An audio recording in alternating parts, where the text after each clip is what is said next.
A mother grizzly bear, chained to a tree in the freezing forest.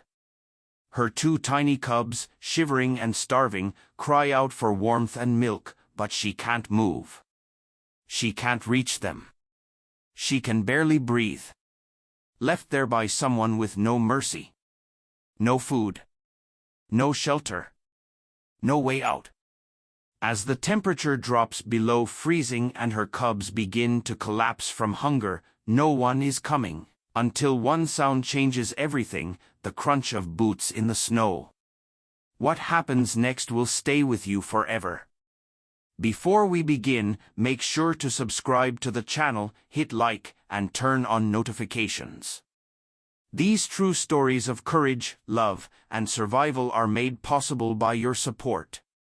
The first snowfall came earlier than anyone expected that year. By mid-October, the Bitterroot Mountains were already buried in white. Pine trees bent under the weight of thick snow, and the sky hung low with heavy clouds, like a warning too quiet to hear. Under one of those trees, in a remote clearing far from any trail, a large female grizzly bear lay still. Her breathing shallow, her massive frame shaking despite the dense fur. Her front leg was chained tightly to a tree trunk, the steel links frozen and rusted. Every attempt to move had opened the wound around her paw wider, darkening the snow beneath her with blood. But that wasn't what was killing her. It was the cubs.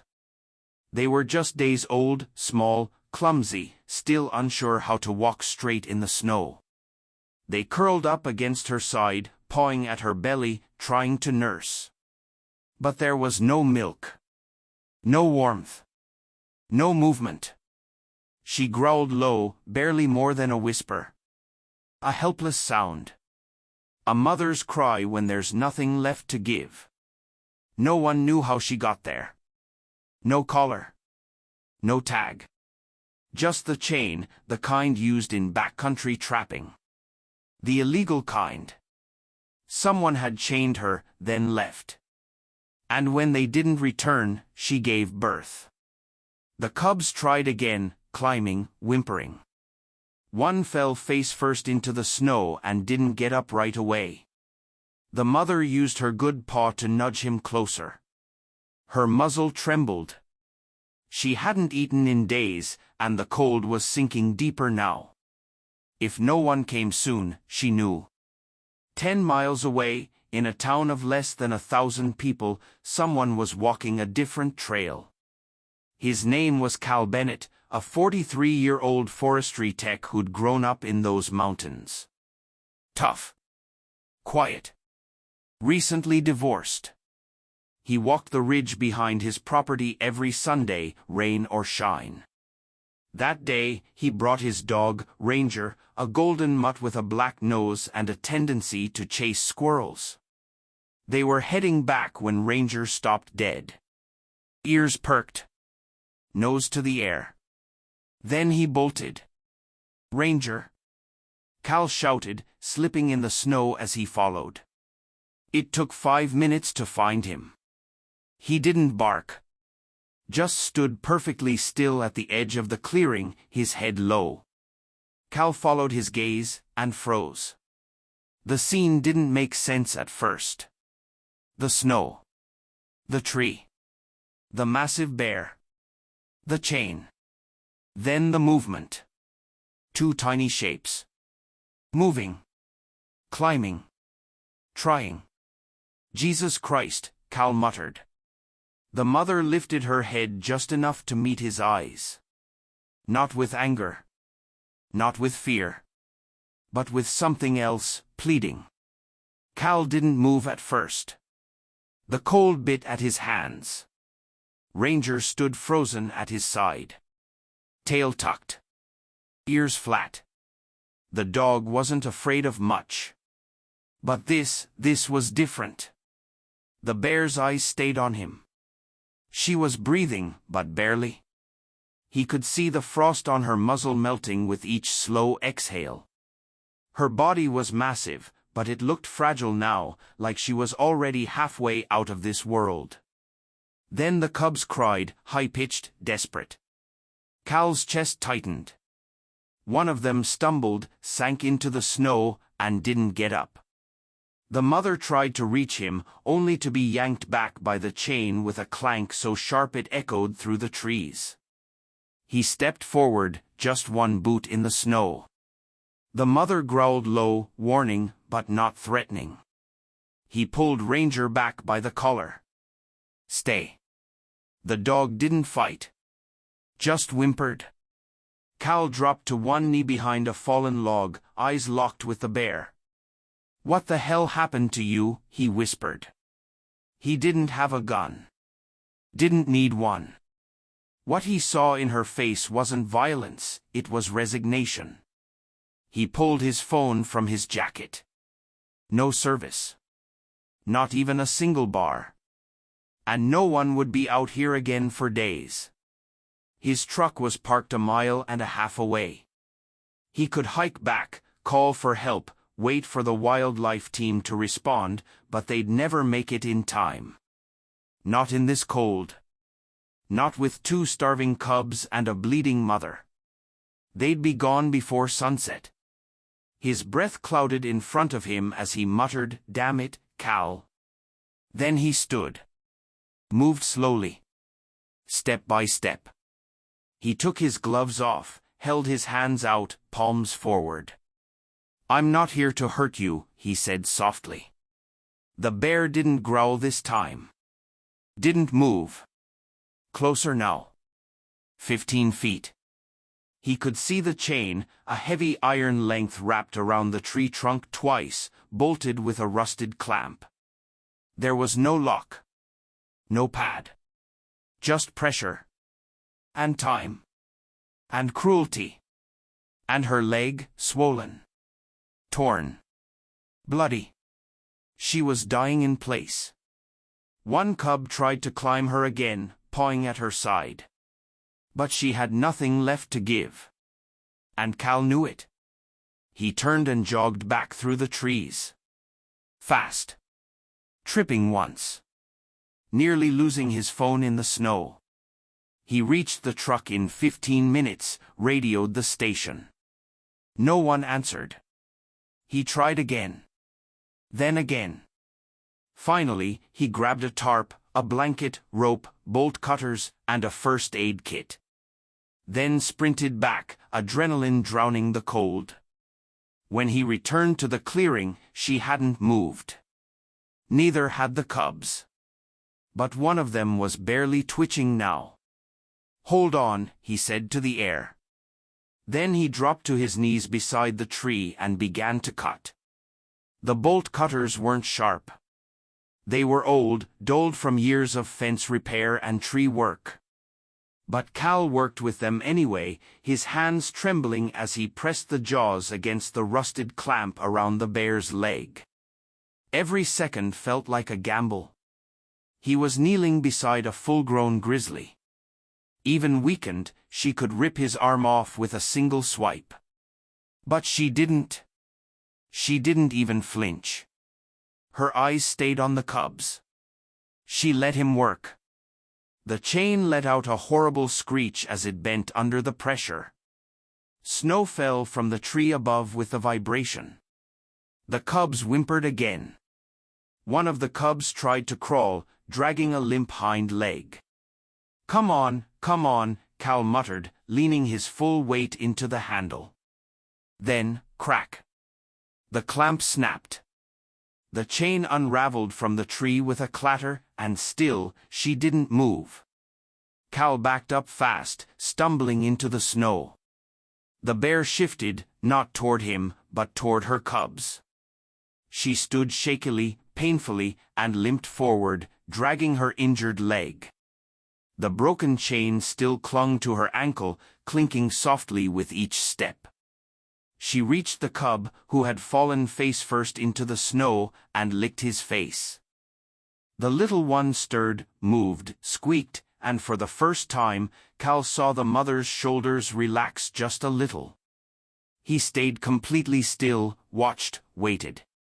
She nuzzled both cubs against her chest, wrapping her uninjured leg around them like a shawl.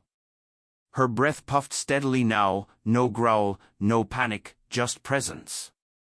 Then she did something no one would ever believe. She looked up right at him and held his gaze, not as a warning, not with fear, but with something else, acknowledgement, as if to say, I know what you did, and I'm still here because of it. Ranger barked once in the distance. Cal flinched. The bear didn't. She lowered her head again, resting it on top of the smaller cub. Minutes passed. Snow began to fall again, light drifting flakes that made no sound. Cal didn't move until he saw the mother's eyes close, sleep, real sleep, the first she'd had in days, maybe weeks. Carefully, he stood, took one last look at the small family huddled in the snow, then turned and walked back through the trees. When he reached Ranger, the dog wagged his tail and leaned into his side. We'll come back, Cal whispered. At first light, the sun broke through the trees in faint gold ribbons. Cal had barely slept. He'd spent half the night by the fireplace, staring into the flames, replaying the scene over and over again. The chain, the cubs, her eyes. At first light, he was already packed, thermal blanket, extra food, field radio, a borrowed tranquilizer kit from the volunteer vet in town, just in case. Ranger trotted ahead on the trail, ears up, tail low. Snow crunched beneath their boots, harder now, glazed over from the freeze. They reached the clearing in just under 20 minutes, but it wasn't the same.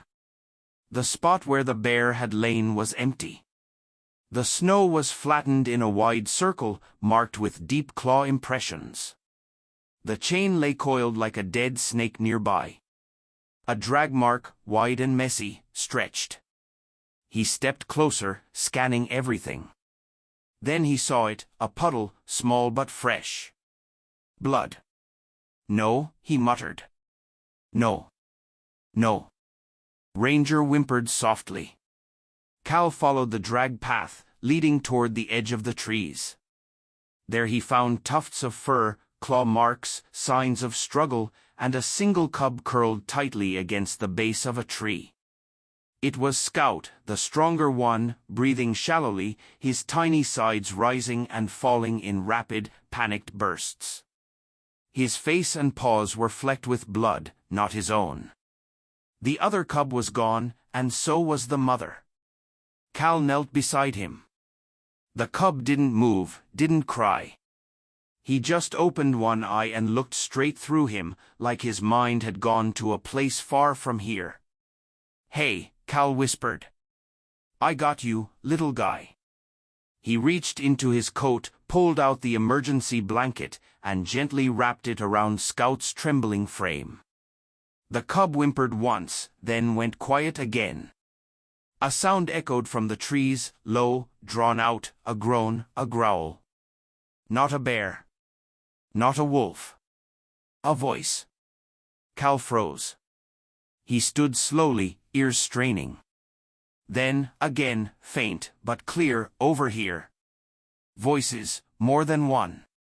Cal ducked, instinct taking over. He wasn't sure why, then it hit him. Someone had chained that bear to that tree. Someone had come back. He scooped Scout into his arms, held him against his chest, and backed away slowly through the trees, past the drag marks, back to the trail.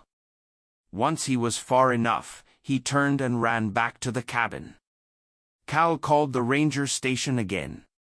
This time, someone answered, and when he told them what he'd found, what he suspected, the line went silent. Then the voice said, "We'll send a team right now, and you stay put." Cal didn't argue. He sat by the fire, with Scout curled against him. The cub's heartbeat barely fluttered beneath the blanket. He didn't say it out loud, but he knew what was coming. This wasn't just about survival anymore. This was a crime scene, and the forest had more than one secret buried in its snow. The state wildlife team arrived just before noon, two unmarked trucks, a conservation officer, one biologist, a quiet man in a tactical vest with a long-range tranquilizer rifle. They moved like people used to bad scenes, calm, measured, but with that look, the one that said, "We've seen worse, but we're not ready for it again." Cal showed them the clearing. He didn't say much, just pointed to the chain, the blood trail, the drag marks in the snow. He watched their faces shift. What had once been speculation was now fact. This wasn't just a case of an injured animal, this was abuse. This was deliberate. Whoever did this, the officer said, crouching by the rusted chain, knew exactly what they were doing. They followed the trail deeper into the woods, and 2 hours later, they found her. The mother Grizzly, lying near a frozen creek. Alive, barely. A tranquilizer dart still lodged in her side. Her body was torn, scratched, bleeding from multiple cuts. But the most telling detail wasn't physical. It was the collar, tight, old, unregistered, one that hadn't been logged in any state tracking database for years. She was tagged privately, said the biologist. Probably part of an illegal breeding operation. Could have been sold or worse. They sedated her again, loaded her carefully into the animal transport crate. The heavy metal groaned under her weight as they prepared to drive. The officer approached Cal. "We'll take her to the wildlife center in Bozeman. If she makes it, we'll do full scans, look for signs of long-term captivity." Cal nodded, but then the officer hesitated. "There's something else." He held up a photo taken years ago. A grainy image of a younger bear in a cage. Same scar above the left eye, same fur pattern. "This bear," he said, "was seized in a raid 5 years ago. The facility was shut down. The owner fled before charges were filed." He pointed to the corner of the photo, a man, half-turned, face barely visible. But Cal recognized him. His stomach turned cold. Jim Redford used to run a private sanctuary just north of Kalispell. Cal had met him once, years ago, during a zoning dispute. The guy had a handshake like sandpaper and eyes that never blinked long enough to mean trust. "I thought he disappeared," Cal muttered. "Looks like he didn't." That night, Cal couldn't sleep. Scout lay beside the fire, finally breathing steady, his head resting on Cal's boot. Cal watched the flames flicker in the stone hearth, and the memories rolled in, the mother's eyes, the broken chain, the blood in the snow, and now, the man behind it all. He'd thought the story would end in the woods, but now he knew it was only just beginning. 3 days passed. The mother bear, now called Mara by the team in Bozeman, was still alive, sedated, stabilized, but barely holding on. Scout, the surviving cub, had gained strength. He was eating on his own, playing in short bursts, curling against Cal at night as though he'd always belonged there. But Cal knew this wasn't permanent, and it wasn't safe. That morning, Cal received a call from Agent Reeves, the lead investigator on the Redford case. "We want you to testify." Cal stared at the floorboards beneath his feet. "Testify?" "Yes. You're our only living witness who saw the bear at the tree, the chain, the cub. We can place Redford in the area, but without you, we have no proof of direct cruelty." Cal was quiet. He thought about the cabin, about his quiet life built after a divorce that left him worn out and alone, about how people disappear in Montana all the time, and about Scout, who was now sleeping beside the wood stove. "Can I think about it?" "You can," Reeves said, "but not for long." The snow started falling again just after dusk, thick, heavy, silent. Cal sat by the fire, Scout dozing in his lap, when a knock hit the door, 2 short, 1 long. Not loud, but sharp, like someone who wasn't afraid. He stood slowly, heart thudding, opened the door, and froze. A man in a faded hunting jacket stood on the porch, tall, thin, pale. Eyes behind him, half hidden in the shadows of a battered pickup truck, was another man, bulkier, silent. But Cal only saw the first one, Jim Redford, older now, but not changed. "Evening," Redford said, like they were neighbors talking about the weather. "Heard you found my bear." Cal didn't answer, didn't move. Redford stepped forward just enough to block the door with his body. "Don't worry, I'm not here to cause trouble," he said. "Just here to clarify a few things." Cal's jaw locked. "She's not yours." Redford smirked. "Everything out here belongs to someone, Bennett. Bears. Land. Even the silence behind him." The other man shifted, and Cal knew this wasn't about clarification, it was a warning. "You testify," Redford said, voice low, "you won't see the end of this winter." He stepped back, tipped his cap, turned. The truck started, and they were gone. Cal shut the door, locked it, bolted it, sat on the floor, Scout whimpering against his side. For the first time in years, his hands shook. The next morning, he called Agent Reeves. "They were here," Cal said. "Did they threaten you?" "Yes." A pause. "You still willing to testify?" Cal looked at Scout, then out the window toward the trees where he'd first seen Mara chained, starving, dying, and still protecting her cubs. "I am now." The courtroom wasn't what Cal expected. No towering walls, no drama, just a wood-paneled room in Missoula with an old judge, a tired jury, and one man at the center of it all, Jim Redford in a borrowed suit and too much cologne. Cal sat on the witness stand with his palms open, voice steady. He told the truth about the chain, about the blood, about the look in the bear's eyes when she saw her cubs dying, about how it was a human who did that to her, not the cold, not the wild, a human. Redford didn't flinch. He smirked. But the jury didn't. It took them less than 3 hours, guilty, unlawful captivity of a protected species, animal cruelty, intent to traffic wildlife. He got 5 years, not enough, but something. Mara recovered slowly. The scars would never fade, not from her leg, not from her ribs, not from the months she spent locked in silence. But she walked again, stronger, not as she was, but as something new. Scout grew fast. By the time spring came, he was running, climbing, standing on his back legs to sniff the sky, like it held answers to questions only bears know how to ask. He still stayed close to Cal, but the wild had returned to his eyes. He was remembering who he was, and Cal knew what had to come next. The release site was quiet, remote, protected. No roads nearby, no traps, just open forest thick with new leaves and swollen rivers. Mara stepped out of the crate first, slowly, carefully. Scout followed behind. He hesitated just once and looked back. Cal stood by the tree lean. He didn't wave, didn't call, just nodded. Mara turned her head, saw him. She didn't growl, didn't bolt.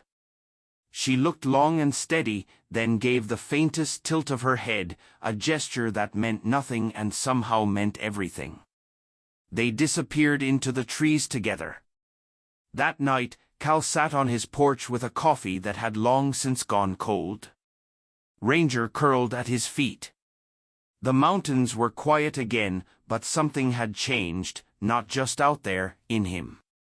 The chain was gone, but the mark it left had become something else, not a wound, a vow.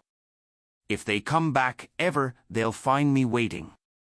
If this story touched you, share it, because what happened to Mara and Scout isn't just about cruelty. It's about endurance, compassion, and the people who choose to do the right thing, even when no one is watching. Subscribe to the channel, give us a like, and leave a comment with the one moment that hit you the hardest, because sometimes, even in the wildest places, we find something worth saving.